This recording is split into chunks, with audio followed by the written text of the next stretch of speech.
As a general, Constantine ranks high among the emperors. Good soldiers as they mostly were, none but Severus and Aurelian could boast of any such career of victory as had brought Constantine from the shores of Britain to the banks of the Tiber and the walls of Byzantium. But after the crowning mercy of Chrysopolis, there was no more fighting except with the Goths.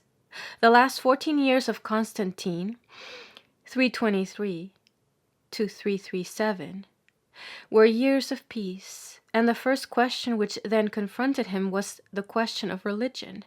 By what road did he approach Christianity, and how far did he come on the journey?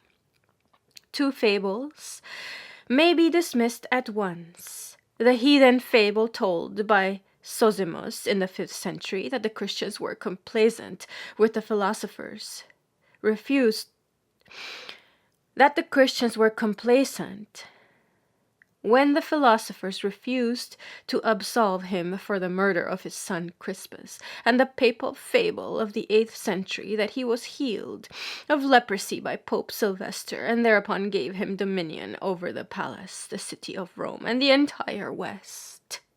These legends are summarily refuted by the fact that he was baptized in 337, not as they tell us in 326. Turning now to history, we have no reason to suppose that he owed Christian impressions to his mother's teaching, but Constantius was an eclectic of the better sort, and a man of some culture, and his memory contrasted well with that of his colleagues. Constantine seems to have begun where his father left off, as more or less monotheistic and averse to idols, and more or less friendly to the Christians, and all these things grew upon him. The last of them may not have meant much at first, for even hostile emperors like Severus and Diocletian had sense enough to keep on good terms with the Christians when they were not prepared to crush them. The last of them may not have meant much at first, for even hostile emperors like Severus and Diocletian had sense enough to keep on good terms with the Christians when they were not prepared to crush them. But Constantine was drawn to them personally as well as politically by his pure life and genuine humanity, as well as by his shrewd statesmanship. Their lofty monotheism and austere morals attracted the man. Their strong organization arrested the attention of the ruler. When Diocletian threw down his challenge to the church, he made religion the urgent question of the time, and the persecution was a visible failure before Constantine was well settled in Gaul. If Diocletian had failed to crush the church, others were not likely to succeed. Maximin or Licinius might hark back to the past, but Constantine saw clearly that the empire would have to make some sort of terms with the church, so that the only question was how far it would be needful or safe to go.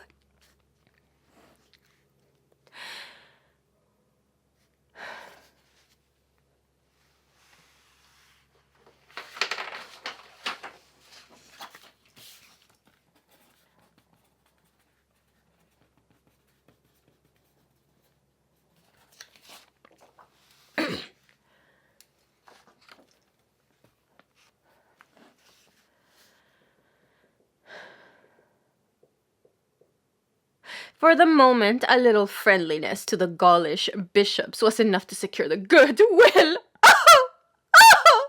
of the Christians all over the empire. Then came the wars of 312 and 313, which forced on Constantine and Licinius the championship of the Christians and made it plain good policy to give them full legal toleration. Licinius stopped there, and Constantine did not make up his mind without anxiety. The God of the Christians had shown great power and might be the best protector, and in any case a firm alliance with their strong hierarchy would not only remove a great danger but give the very help which the empire needed. On the other hand, it was a serious thing to break with the past and brave the terrors of heathen magic. Magic.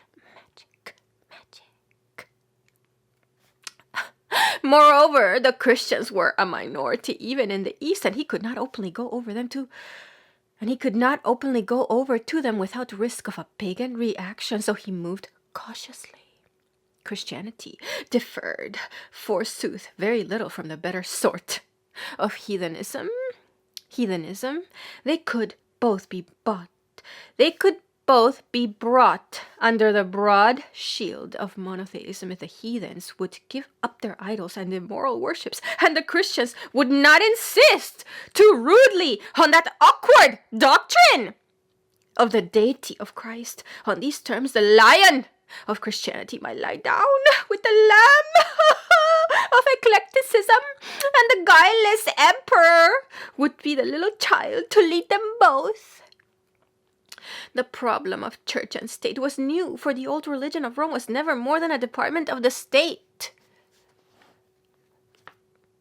And the worshippers of Isis and Mithras readily conformed to the ceremonies of the Roman people. But when Christianity made a practical distinction between Caesar's things and gods, the relation of church and state became a difficult question. Constantine handled it with great skill and much success. He not only made the Christians thoroughly loyal, but won the active support of the churches, and obtained such influence over the bishops that they seemed almost willing to sink into a department of the state. But he forgot one thing. The surface thought of his time, Christian as well as heathen, tended to a vague monotheism which looked on Christ and the Son as almost equally good symbols of the Supreme, and this obscured the deeper conviction of the Christians that the deity of Christ is as essential as the unity of God. After all, Christianity is not a monotheistic philosophy, but a life in Christ, a life in Christ, a life in Christ.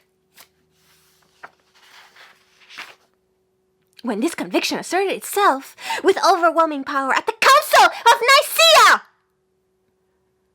Constantine gave way with a good grace, as it had been decided at Saxa Rubra that the empire was to fight beneath the cross of God. So now it was decided at Nicaea that the cross was to be the cross of Christ, and not the sun god's cross of light.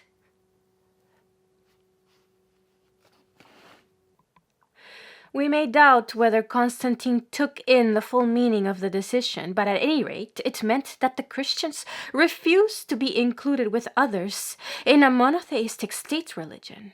If the empire was to have their full friendship, it must definitely Christian. It must become definitely Christian, and this is the goal to which Constantine seems to have looked forward in his later years. And this is the goal to which Constantine seems to have looked forward in his later years, though he can hardly have hoped himself to reach it. Heathenism was still strong, and he continued to use vague monotheistic language. Only in his last illness did he feel it safe to throw off the mask and avow himself a Christian. "Let there be no ambiguity," said he, as he asked for baptism, and then he laid aside the purple and passed away in the white robe of a Christian neophyte. 22 May 337.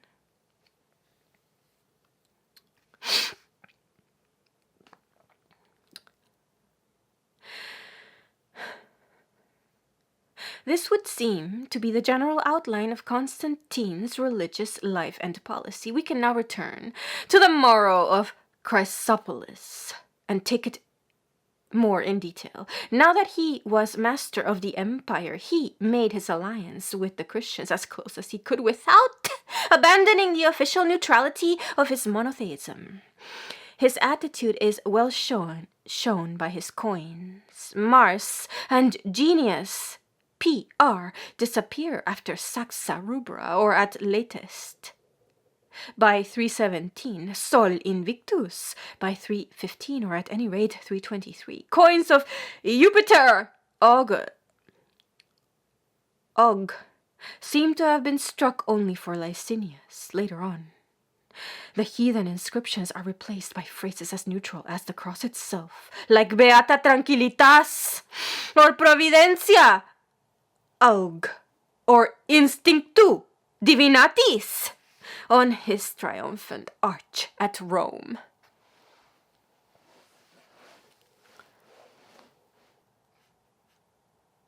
His laws keep pace with the coins. In form they are mostly neutral, but they show an increasing leaning to Christianity. Thus his edict for the observance of the venerable day of the sun only raised it to the rank of the heathen feriae by closing the law courts, and the Latin prayer he imposed on the army, the first case known of prayer in an unknown tongue, is quite indeterminate as between Christ and Jupiter.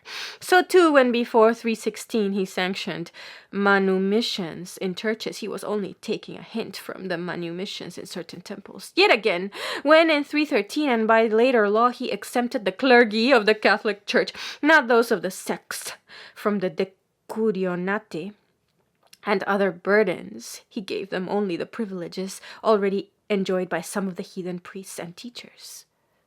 But the relief was great enough to cause an ungodly rush for holy orders, and with it such a loss of taxpayers that in 320 he had to forbid the ordination of anyone qualified for the curia of his city. None but the poor and an occasional official could now be ordained, and those only to fill vacancies caused by death. The second limitation may not have been enforced, but the first remained. To save the revenue, the church was debased at a stroke. Other laws, however, lean more to a side. Like the Edict of 319, which threatens to burn the Jews if they stone a convert to the worship of God. No doubt such converts needed protection, and Roman law was not squeamish about burning criminals if they were of low rank. Upon the whole, this policy of official neutrality and personal favor powerfully stimulated the growth of the churches. The time servers were all Christians now, and Eusebius plainly denounces their unspeakable hypocrisy.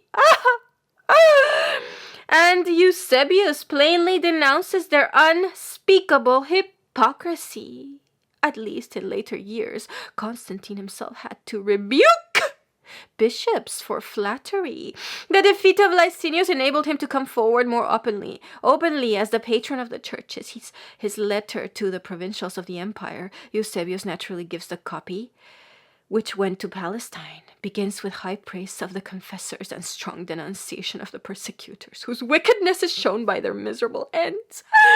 They would have destroyed the republic if the divinity had not raised up me, Constantine, from the far west of Britain to destroy them. He then restores rank and property to all the victims of persecution in the islands, the mines and the houses of forced labor, and finishes with an earnest exhortation to the worship of the one true God. But after all, the church was not quite what Constantine wanted it to be. He was not more attracted to it by its lofty monotheism than by the imposing unity which promised new life to the weary state. For 600 years the world had been in quest of a universal religion. Stoicism was no more than a philosophy for the few. The worship of the emperor was debased by officialism, and by this time quite outworn, and even Mithraism had never shown such living power as Christianity. Here, then, was something that could realize the religious side of the empire in a nobler form than Augustus or Hadrian had ever dreamed of. A universal church that could stand beside the universal empire and worthily support its labors for the peace and welfare of the world.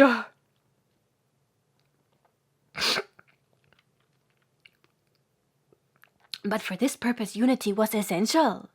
If the church was divided against itself, it could not help the empire. Worse than this, it would hardly be divided against itself without being also divided against the empire. One of the parties was likely to appeal to the emperor, and then he would have to decide between them and make an enemy of the defeated party. And if he tried to enforce his decision, they were likely to resist him as stubbornly as the whole church had resisted the heathen emperors. This would bring back the whole difficulty of the persecutions, though possibly on a smaller scale. To put it shortly, the Christians had a conscience in matters of religions and sometimes mistook self-will for conscience.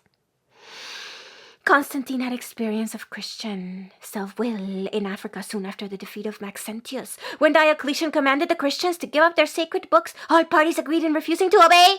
Those who did obey were called traditores, but the officers did not always care what books they took. Might apocryphal books be given up? So thought Mensurius of Carthage, while others counted it apostasy to give up any books at all.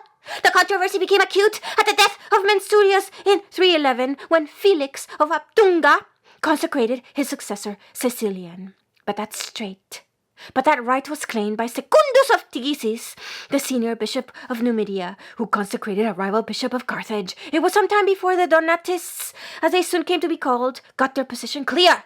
They held that Felix was a traditor, that the administrations of a traditor were null and void, and that a church which has communion with a traditor is apostate. After the Battle of Saxa-Rubra, Constantine sent money to Cecilian for the clergy of the Catholic Church, and as he had heard that some evil-disposed persons were troubling them, he directed Cecilian to refer them to the civil authorities for punishment. Thereupon, they appealed to him. Constantine seems to have contemplated a small court to try the case. Miltiades of Rome, 3 Gaulish bishops, and apparently the Archdeacon of Rome, but a small council met instead. October 313 at Rome, which pronounced for Cecilian.